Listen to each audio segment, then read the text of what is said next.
거실 창문 너머로 늦가을 햇빛이 부드럽게 들이운다. 나무들 사이로 노랗고 붉게 물든 잎사귀들이 바람에 흔들리며 낙엽으로 떨어진다. 그의 눈은 창밖을 향하지만 시선은 멀리서 방황하고 있다. 차가운 손끝이 무릎 위에 얹혀 있고 발밑에는 오래된 담요가 흘러내려 있다. 방은 조용하다. 시계 초침 소리가 가슴 속 공허함을 더할 뿐이다. 아침의 시작은 고요하고 느리다. 침대 가장자리에 앉아 한참을 멍하니 있곤 했다. 벽에 걸린 사진 속에서 젊은 날의 자신과 함께 웃고 있는 아내의 얼굴이 어렴풋이 보인다. 그리운 얼굴이다. 아내가 떠난 지 벌써 7년째. 그녀와 함께 있었던 시간은 지금의 고독한 나날들과 대조를 이루며 더 깊은 그리움을 남긴다.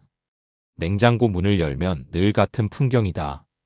플라스틱 통에 담긴 남은 반찬 몇 가지와 마트에서 사온 우유 한 팩. 요리라는 것은 그에게 먼 과거의 일이 되어버렸다. 냉장고 문을 닫으며 한숨을 내쉰다. 아침 식사는 대개 간단하다. 식빵 2조각에 잼을 바르거나 냄비에 끓인 간단한 국물로 때운다. 하지만 이런 식사조차 버겁게 느껴질 때가 있다. 손목에 힘이 없어서 잼병의 뚜껑을 여는데 한참이 걸린다. 그러다 포기하고 물 한 잔으로 배를 채우곤 한다. 나이가 들면서 고립은 천천히 그러나 확실하게 다가왔다. 처음엔 그것이 고립인지조차 몰랐다. 아내가 살아있을 땐 적적할 틈이 없었다. 그녀와의 대화, 함께 나누던 작은 일상들, 서로를 돌보는 손길이 그를 세상과 이어주는 끈이었다. 하지만 그녀가 떠난 후 그 끈은 갑자기 끊어져 버렸다. 처음 몇 달간은 바쁘게 움직였다. 그녀가 남긴 물건들을 정리하고 장례식을 치르고 아이들에게 안부 전화를 돌렸다. 그러나 시간이 지나면서 바쁜 일들은 사라지고 깊은 공허함이 그 자리를 대신했다. 친구들과의 관계도 자연스레 희미해졌다. 젊은 시절 함께했던 동료들과는 오랜 세월 동안 연락이 끊겼고 동네의 이웃들도 하나둘씩 떠나거나 나이를 먹으며 외출을 꺼리게 되었다. 건강이 나빠진 친구 몇은 요양병원으로 갔고 몇몇은 세상을 떠났다. 전화번호부 속 이름을 하나씩 지워가는 일은 그에게 점점 무거운 일상이 되었다. 연락처는 그대로인데 전화를 걸 사람이 사라져버린 것이다. 자식들과의 관계도 마찬가지였다. 아이들은 모두 도시로 떠났고 각자의 삶이 바빴다. 아들의 첫 아이가 태어났을 때는 잠시 활기가 돌아왔었다.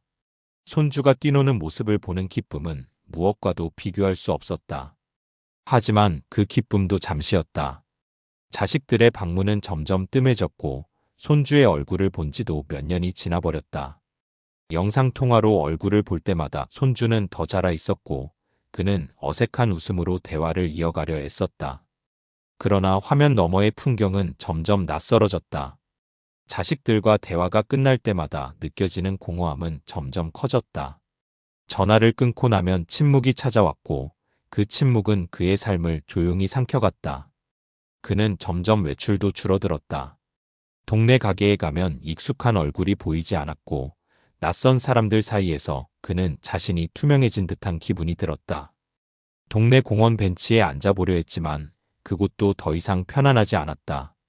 어디를 가도 예전의 온기를 느낄 수 없었다. 한때 자신의 일상이었던 공간들이 이제는 자신과 동떨어진 세계처럼 느껴졌다. 고립의 느낌은 집 안에서도 찾아왔다. 그는 이따금 집 안에 울리는 소리들을 의식적으로 듣곤 했다.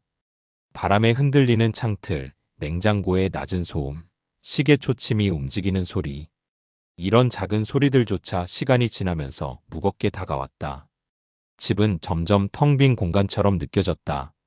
벽에 걸린 사진들이 그를 쳐다보는 듯했지만 그 시선마저 차갑게 느껴졌다. 가장 힘든 것은 아무도 자신을 찾지 않는다는 사실이었다. 몇 번이고 문을 열고 밖을 내다봤다. 누군가가 방문할 것 같다는 막연한 기대 때문이었다. 하지만 현관문을 두드리는 사람은 없었다. 그는 자신이 점점 잊혀지고 있다는 사실을 깨달았다. 자신이 세상에서 사라진다 해도 아무도 알아채지 못할 것 같았다. 시간이 지나면서 그는 자신이 혼자라는 것을 받아들이기 시작했다. 그러나 그 혼자라는 감각은 견디기 힘든 날도 있었다. 며칠 전 비 오는 날이었다. 거실 소파에 앉아 텔레비전을 켜놓고도 화면을 제대로 보지 못했다. 밖에서 빗소리가 들려왔지만 그 소리가 유독 날카롭게 느껴졌다.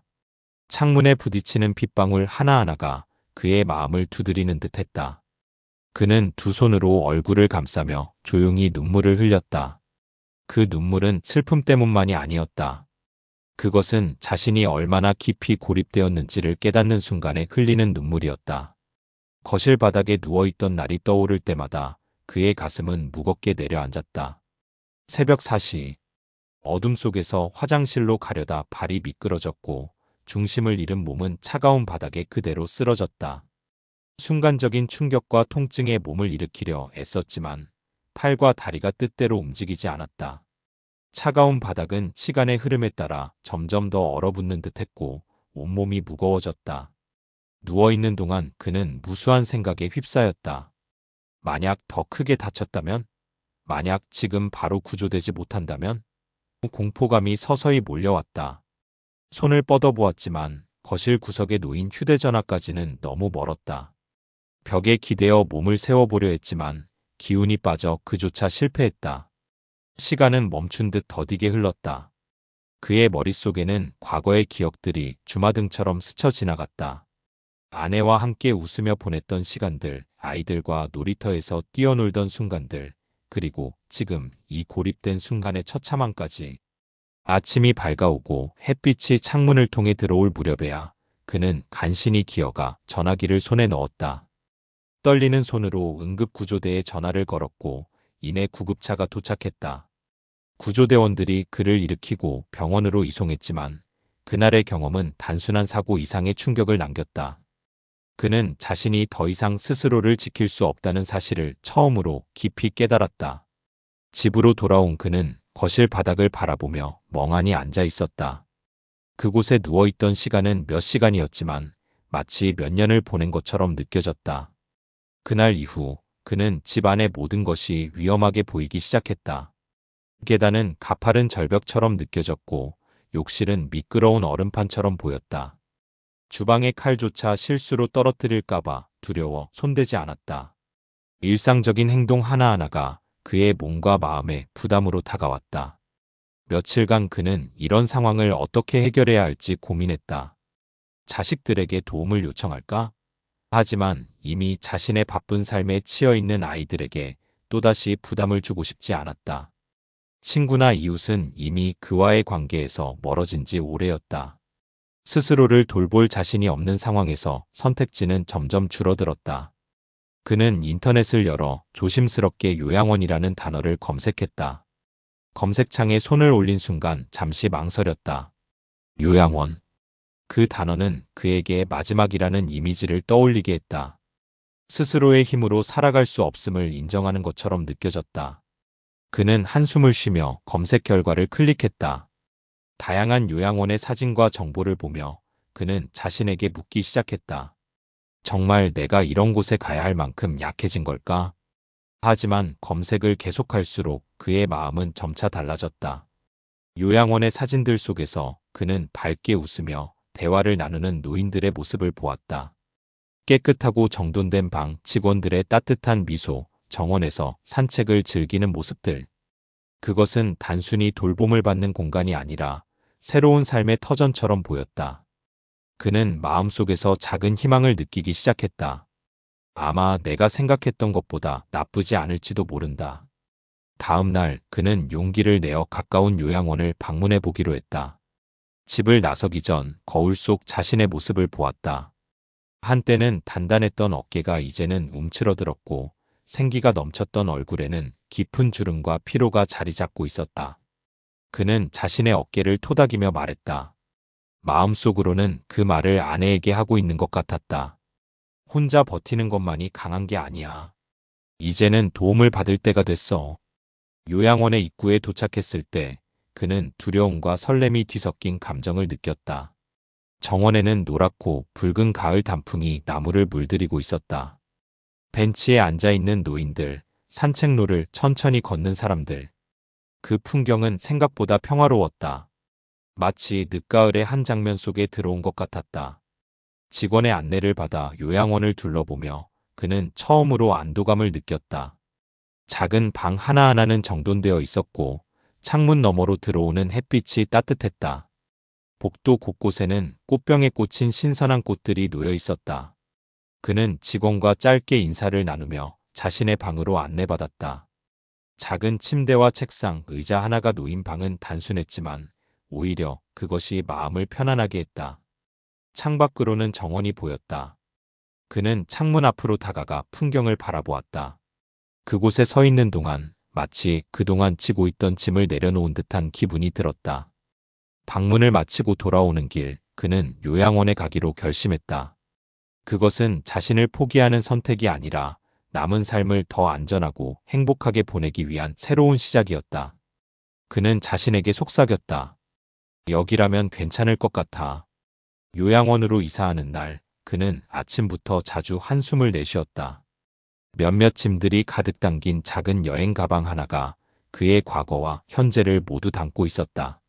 그 가방에는 아내가 생전에 선물해준 스웨터 한 벌, 아이들 결혼식에서 찍은 사진, 손주들이 그려준 낙서 같은 그림들, 그리고 몇 권의 책이 들어 있었다. 그는 가방을 천천히 닫으며 과거의 삶을 다시금 떠올렸다. 모든 것이 그 자리에 있었지만 그 자리에서 떠난다는 사실이 마음 한구석을 아릿하게 만들었다. 택시를 타고 요양원으로 가는 길은 유난히 길게 느껴졌다. 창밖으로 보이는 풍경들은 익숙했지만 그에게는 점점 멀어져가는 세상처럼 보였다. 한때 매일 지나던 시장 골목, 아내와 함께 자주 갔던 공원의 나무들, 그리고 가끔 들렀던 작은 카페까지. 그는 창문에 이마를 대고 속삭였다. 이제는 여기서 안녕이구나. 요양원의 문 앞에 도착했을 때 직원들이 환한 미소로 그를 맞이했다. 하지만 그는 여전히 마음이 무거웠다. 환영 인사를 건네는 목소리는 따뜻했지만 그 따뜻함은 그의 마음에 쉽게 스며들지 않았다. 그는 두리번거리며 요양원의 외관과 정원을 천천히 살폈다. 정원에는 늦가을의 낙엽이 바람에 흩날리고 있었다.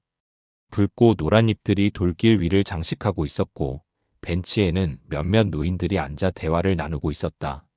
그는 순간 주저하며 발걸음을 멈췄다. 자신이 이 공간에 어울릴지 확신이 서지 않았다. 직원의 안내를 따라 요양원 내부로 들어섰다. 안쪽은 깔끔하고 아늑했다. 복도를 따라 걸을 때마다 벽에는 어린아이들의 그림이나 풍경 사진이 걸려 있었고 밝은 조명이 분위기를 환하게 만들었다. 몇몇 직원들은 분주하게 움직였고 입주자들은 라운지에서 대화를 나누거나 신문을 읽고 있었다. 그는 잠시 멈춰 그들을 바라봤다. 모두 자신과 같은 나이대처럼 보였지만 표정은 비교적 편안했다. 그 모습이 약간의 안도감을 주었다. 그의 방은 2층 한쪽 끝에 위치해 있었다. 문을 열고 들어서자 작고 단정한 공간이 눈에 들어왔다. 방 한쪽에는 나무로 된 침대가 놓여 있었고 옆에는 작은 책상이 자리 잡고 있었다. 침대 맞은편에는 옷장이 있었고 벽에는 달력이 걸려 있었다. 방 안의 창문은 넓었고 창밖으로는 정원의 모습이 보였다. 정원에는 아직 물들지 않은 몇몇 나무들과 작은 산책로가 이어져 있었다. 그는 천천히 창문으로 다가가 밖을 내다보았다. 선선한 가을 바람이 창문 틈으로 살짝 스며들었다. 가방을 침대 위에 올려두고 짐을 풀기 시작했다. 그는 가장 먼저 아내와 함께 찍은 사진을 꺼내 침대 옆 테이블 위에 조심스럽게 올려놓았다. 사진 속의 아내는 환하게 웃고 있었다. 그는 사진을 물끄러미 바라보며 작은 미소를 지었다. 여기가 괜찮을지 모르겠지만 잘 지내보려고 해. 그는 속삭이듯 말했다. 짐을 정리하는 동안 직원이 다시 방문했다. 직원은 방의 시설을 하나하나 설명해 주었다.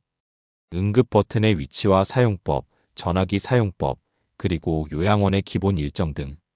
그는 천천히 고개를 끄덕이며 설명을 들었다. 처음에는 어색했지만 직원의 친절한 태도가 점차 그를 안심시켰다. 설명이 끝난 뒤 직원은 그를 식당으로 안내했다. 식당은 큰 창문이 있어 햇빛이 가득 들어왔다. 이미 몇몇 입주자들이 앉아 식사를 하고 있었다. 그에게는 자리가 지정되어 있었고 그는 천천히 그곳으로 걸어갔다. 주변 사람들과의 첫 만남은 어색했지만 옆자리에 앉은 할아버지가 먼저 말을 걸었다. 오늘 처음 오셨나 봐요. 그는 고개를 끄덕이며 짧게 대답했다. 네, 오늘 왔습니다. 할아버지는 따뜻한 미소를 지으며 말했다. 여기 생각보다 괜찮습니다. 적응하시다 보면 금방 편해질 거예요. 그 한마디에 그는 묘한 위로를 받았다. 점심 식사는 예상보다 훨씬 만족스러웠다. 부드러운 죽과 따뜻한 반찬, 그리고 후식으로 나온 신선한 과일까지. 그는 오랜만에 제대로 된 식사를 하는 기분이었다. 집에서 혼자 챙기던 허술한 식사와는 비교도 되지 않았다. 식사를 마치고 방으로 돌아가는 길, 그는 자신이 요양원에 오기를 잘했는지 모른다는 생각이 들기 시작했다. 그날 밤 그는 침대에 누워 천장을 바라보며 하루를 돌아봤다. 낮 동안 겪은 일들은 그에게 낯설었지만 낯설다는 것 자체가 어쩌면 새로운 시작을 의미하는 것일지도 모른다는 생각이 들었다. 창문 밖으로는 고요한 정원이 보였고 멀리서 들려오는 바람 소리가 어둠 속을 채웠다. 그는 조용히 눈을 감았다. 마음 한구석에는 아직도 고독이 남아 있었지만 오늘 처음 느낀 작은 안도감이 그 고독을 조금 덜어주는 듯했다. 여기라면 괜찮을지도 몰라. 그는 조용히 속삭였다. 새로운 집의 첫날 밤, 그는 오랜만에 깊은 잠에 빠져들었다. 요양원 생활은 그의 일상을 천천히 그러나 확실히 변화시켰다. 처음 며칠간은 낯선 환경과 새로운 규칙들에 적응하느라 긴장했지만 시간이 지날수록 그곳의 리듬에 익숙해졌다. 그의 하루는 예전보다 정돈되고 규칙적으로 바뀌었다. 혼자 남아있던 집에서의 산만하고 불규칙한 시간과는 확연히 달랐다. 아침은 햇살과 함께 시작되었다. 방 안으로 들어오는 부드러운 빛은 자연스럽게 그를 깨웠다. 요양원의 하루는 일정한 시간에 울리는 차임벨 소리로 시작되었고 그 소리는 마치 학교 종소리처럼 새로운 하루를 준비하라는 신호 같았다. 그는 천천히 몸을 일으키며 스트레칭을 하고 창밖을 내다보았다. 정원은 늘 평화로웠다. 아침 공기를 마시며 산책하는 노인들, 휠체어를 밀어주는 직원들, 그리고 새들이 나무 사이를 오가는 모습이 그의 하루의 첫 풍경이 되었다. 아침 식사는 늘 정해진 시간에 시작되었다. 식당에 들어설 때마다 느껴지는 따뜻한 음식 냄새는 그에게 작은 위로가 되었다. 죽이나 따뜻한 빵, 신선한 과일과 요거트가 담긴 접시는 간소하지만 정갈했다. 예전엔 혼자서 대충 끼니를 때우곤 했던 그였지만 이제는 함께 식사를 나누는 사람들이 있었다. 옆자리에 앉은 박 할아버지와 이 할머니는 언제나 따뜻하게 그를 맞아주었다. 오늘 아침은 어제보다 더 맛있네. 라는 할아버지의 밝은 말에 그는 가볍게 미소를 지으며 대답했다. 그러게요. 따뜻한 국물이 정말 좋네요. 식탁에서 나누는 대화는 짧고 소박했지만 그것만으로도 충분히 마음을 따뜻하게 했다. 식사를 마치면 오전에는 다양한 프로그램이 진행되었다. 처음엔 직원이 권유한 프로그램에 참석하는 것이 조금 꺼려졌지만 한번 참여한 뒤로 그는 이 시간이 기다려졌다. 요일별로 다르게 준비된 프로그램들은 그의 일상에 새로움을 더했다. 화요일 오전엔 손재주가 필요한 공예 시간이 있었다. 직원의 도움을 받아 작은 나무 상자를 만들거나 색색의 실로 뜨개질을 하면서 그는 손끝의 감각이 깨어나는 것을 느꼈다. 비록 솜씨가 서툴렀지만 완성된 결과물을 보고 있으면 작은 성취감이 느껴졌다. 목요일에는 음악 시간이 있었다. 직원이 기타를 들고 와 옛날 노래를 부르면 모두가 함께 따라 불렀다. 그가 어릴 적 즐겨 들었던 곡이 나오면 저도 모르게 손뼉을 치며 흥얼거렸다. 한 번은 고향의 봄을 모두 함께 불렀는데 그는 가사를 부르다 눈시울이 붉어졌다. 그 노래가 그의 어린 시절과 아내와의 추억을 떠올리게 했기 때문이다. 하지만 그는 슬픔을 억누르고 끝까지 노래를 불렀다. 박수 소리가 울려 퍼질 때 그는 자신도 모르게 가벼운 웃음을 지었다. 오후 시간은 좀 더 자유로웠다. 그는 주로 정원 산책로를 걸으며 시간을 보냈다. 가끔은 벤치에 앉아 책을 읽거나 하늘을 올려다보며 시간을 보내곤 했다. 정원의 나무들은 계절의 변화를 그대로 보여줬다. 가을이 깊어지면서 나무는 더 붉게 물들었고 겨울이 가까워질수록 나뭇가지에는 하얀 서리가 내려앉았다. 정원의 풍경은 그에게 단조로운 일상 속에서도 새로움을 느끼게 했다. 어느 날 직원이 그에게 말했다. 할아버님, 다음 주에 작은 요리 수업이 열리는데 참여해 보시겠어요? 손쉽게 할 수 있는 간단한 요리라 재미있을 거예요. 그는 잠시 망설이다가 고개를 끄덕였다. 수업날 그는 직원과 함께 김밥을 말았다. 밥 위에 얇게 썬 당근과 오이를 얹고 계란지단과 햄을 올리며 조심스럽게 김밥을 말았다. 익숙하지 않은 손놀림이었지만 결과물은 꽤 괜찮았다. 완성된 김밥을 먹으며 그는 자그마한 성취감과 즐거움을 느꼈다. 저녁 시간은 요양원의 라운지에서 보내는 경우가 많았다. 라운지에서는 가벼운 영화 상영이 이루어지거나 입주자들이 모여 이야기를 나누곤 했다. 그는 처음엔 이런 자리가 어색했지만 이제는 자연스럽게 다른 사람들과 대화에 참여했다. 요즘 날씨가 점점 추워지네요. 라는 한마디에서 시작된 대화는 자녀 이야기, 옛 추억 이야기로 자연스럽게 이어졌다. 그는 자신이 더 이상 고립되지 않았음을 느꼈다. 사람들과 웃고 이야기하는 이 시간이 점점 소중하게 다가왔다. 밤이 되면 방으로 돌아와 하루를 정리했다. 그는 침대 옆 테이블에 놓인 아내의 사진을 보며 짧게 속삭였다. 오늘은 꽤 괜찮은 하루였어. 너도 그랬으면 좋겠어. 그리고는 조용히 눈을 감았다.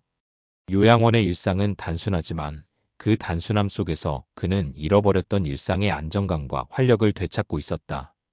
무엇보다 그는 더 이상 혼자가 아니었다. 작은 변화들이 그의 마음을 천천히 열었고 그에게 삶의 새로운 의미를 찾아주었다. 첫눈이 요양원의 정원에 내린 날, 그는 창문 너머로 흩날리는 눈송이를 바라보았다.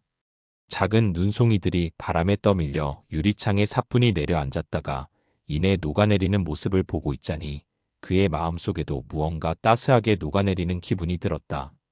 겨울은 그의 기억 속에서 늘 고독한 계절이었다. 추운 날씨에 사람들은 집 안으로 숨어버리고 도심의 거리는 한산해졌다. 특히 아내를 떠나보낸 이후 겨울은 그에게 더욱 길고 춥게 느껴졌다. 하지만 올해의 겨울은 어딘가 조금 달랐다. 요양원의 풍경은 조용하고 차분했지만 그 속에는 활기가 있었다. 크리스마스 장식으로 꾸며진 라운지, 입구에 세워진 화려한 트리, 그리고 산책로를 따라 걸린 작은 전구들이 저마다 따뜻한 빛을 발하고 있었다. 그는 매일 아침 정원의 변화를 살폈다. 가을 내내 붉게 물들었던 나뭇잎들은 모두 떨어지고 앙상한 가지 위에 하얀 눈이 소복이 쌓였다. 땅은 눈으로 덮였고 발자국 하나 없이 깨끗한 흰 세상이 펼쳐졌다. 그는 창문을 열고 한숨 깊이 찬 공기를 들이마셨다. 차가운 공기가 폐속까지 스며들었지만 그 속에 묘한 생기가 있었다. 오전 산책은 그의 일과 중 가장 소중한 시간이 되었다. 직원이 휠체어를 밀며 함께 산책길을 걸었다.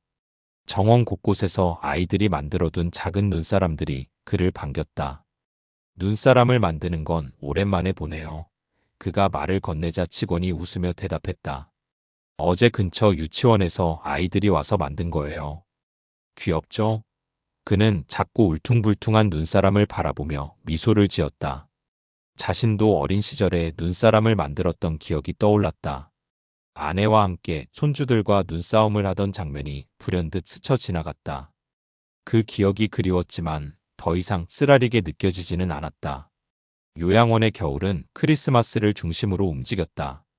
준비 과정에서 그는 자발적으로 참여해 보았다. 한 손에는 색종이를 들고 다른 손으로는 가위질을 하며 트리에 걸 장식을 만들었다. 제가 이런 걸 하는 날이 올 줄은 몰랐네요. 그는 머쓱하게 웃으며 말했다. 다른 입주자들도 함께 했는데 박 할아버지는 종이별을 자르다 삐뚤빼뚤하게 잘라진 모양을 보고 크게 웃었다. 이 정도면 예술이죠. 현대미술. 모두가 함께 웃었고 그는 웃음소리에 묘한 따뜻함을 느꼈다. 크리스마스 전날 저녁 요양원은 축제 분위기로 가득했다. 직원들과 입주자들이 함께 준비한 작은 파티가 열렸다. 다과와 차가 준비되었고 노래 부르기와 선물 교환이 이어졌다. 그는 직원이 건네준 모자를 머리에 쓰고 어색하게 웃으며 주변을 둘러보았다. 그러나 곧 모두가 함께 노래를 부르며 손뼉을 칠 때 자신도 모르게 손을 들어 리듬에 맞추고 있었다. 그 순간 그는 자신이 더 이상 방관자가 아니라 이 공동체의 일원임을 느꼈다. 밤이 깊어지자 각자의 방으로 돌아가던 사람들 사이에서 그는 잠시 혼자 라운지에 남았다. 창밖을 보니 눈이 다시 내리고 있었다. 크리스마스 트리의 반짝이는 조명이 눈발 속에서 흐릿한 빛을 발하고 있었다. 그는 트리 옆 소파에 앉아 손을 모으고 생각에 잠겼다. 예전의 크리스마스와는 다르지만 이곳에서도 나만의 따뜻함을 찾을 수 있구나. 새해가 다가오자 그는 자신도 모르게 한 해를 돌아보기 시작했다. 요양원에서 보낸 첫 계절은 적응의 시간이었고 동시에 자신을 되돌아보는 시간이었다. 그는 자신의 방 한쪽에 놓인 캘린더를 바라보며 조용히 속삭였다. 올해는 나쁘지 않았어. 꽤 괜찮았어. 겨울이 깊어지고 새해가 시작되면서 그는 또 다른 변화를 맞았다. 요양원은 정기적으로 새로운 프로그램을 열었다. 그중 하나는 미술 수업이었다. 그는 망설이다가 참여하기로 했다. 스케치북과 연필을 손에 들고 앉은 그는 처음엔 어색했지만 이내 창밖의 겨울 풍경을 그리기 시작했다. 가지 위에 소복이 쌓인 눈, 멀리 보이는 푸른 하늘, 그리고 정원을 지나는 사람들의 작은 실루엣들. 그림이 완성되었을 때 그는 오랜만에 무언가를 창조했다는 기쁨을 느꼈다. 그는 점점 겨울을 사랑하게 되었다. 과거에는 그저 추운 계절로만 여겼던 겨울이 이제는 새로운 경험과 추억을 쌓는 계절로 바뀌었다. 요양원이라는 새로운 환경은 그에게 혼자서는 볼 수 없었던 계절의 또 다른 면을 보여주고 있었다.